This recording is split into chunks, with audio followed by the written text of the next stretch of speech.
This way. It's sheer perfection.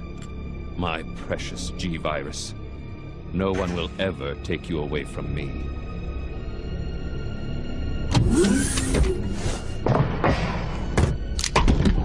There he is. So you finally come.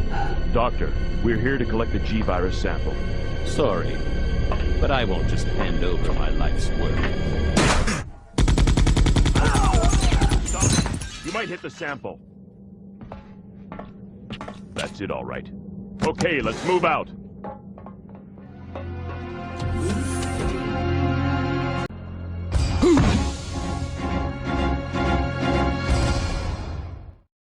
Hello there. So, on this video, we're going to be talking a little bit about William Birkin from the Resident Evil series, mainly Resident Evil 2.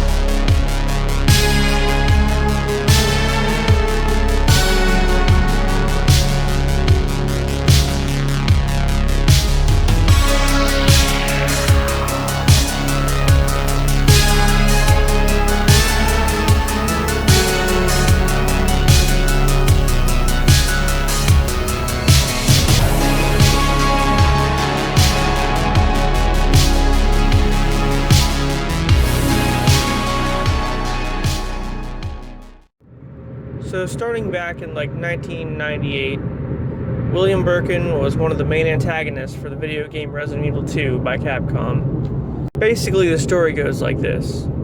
You go back even further to Resident Evil 0. William Birkin was a very young researcher right out of college. He's a virologist or whatever you want to call that. And his partner was, of course, Albert Wesker.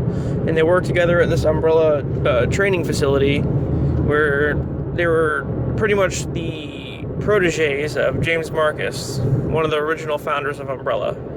And when Marcus had a breakthrough with the progenitor virus by mixing it with leech DNA, creating the T-virus, that's when Birkin and Wesker stepped in and tried to have Marcus assassinated, which obviously didn't end well. But Birkin went on to take the research from Marcus and make it his own, claiming all the rights to it and all that bullshit, while Wesker started STARS and then did the whole mansion incident. So, a little while after that, you know, the whole Lisa Trevor story where George Trevor was the architect that built the mansion and then had his family come over from Europe or wherever they were from, and then obviously the daughter got kidnapped and experimented on. Lisa Trevor was pretty much ground zero for the next virus, which was the G-Virus.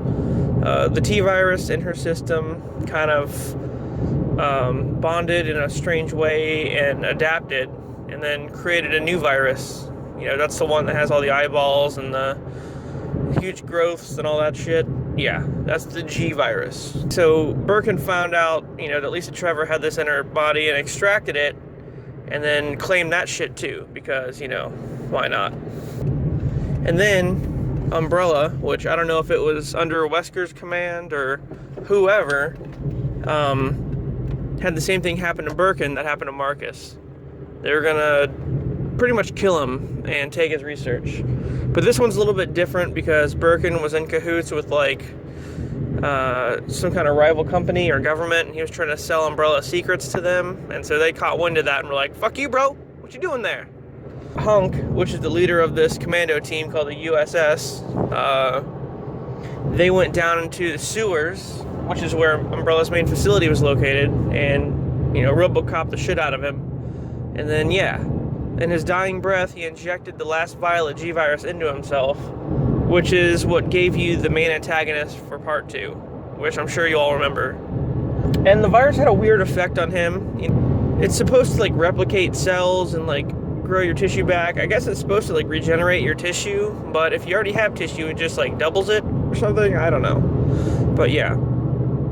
And you grow eyeball-looking tumors all over your body. So that's the story there. And as Leon and Claire progress through the story, they interact with this guy like multiple times. And each time you see him, he's a different phase. Like he's getting like progressively worse throughout the game, losing his humanity. So yeah, he starts off just like, you know, Birkin with like a few like weird appendages and, you know, shit like that, like one giant arm. And then I think, you know, you progress to where his head like recesses down into his body, and then grows a new head that looks like a hamster face, and then eventually it's just like some kind of weird, you know, mutant with like 4 arms, and he's no longer a part of it anymore. It's just like his tissue. He's dead. That bitch dead. And of course, you know, his wife, Annette, who's also a researcher, she just kind of like stood by and was like, alright, well, this is happening. They have a daughter named Sherry, which of course is like part of Claire's campaign. And she's just like running loose through the police department with no supervision because they're too busy down there doing fuckery with the virus. So yeah. So like I was saying, you encounter him a few different times. Each time he's more powerful and less human. And at the end, he's pretty much just like a fucking blob with spines in it. Like you encounter him one final time right before the facility blows up. And it's just like a ball of goop with like a giant mouth. It's something. I don't know.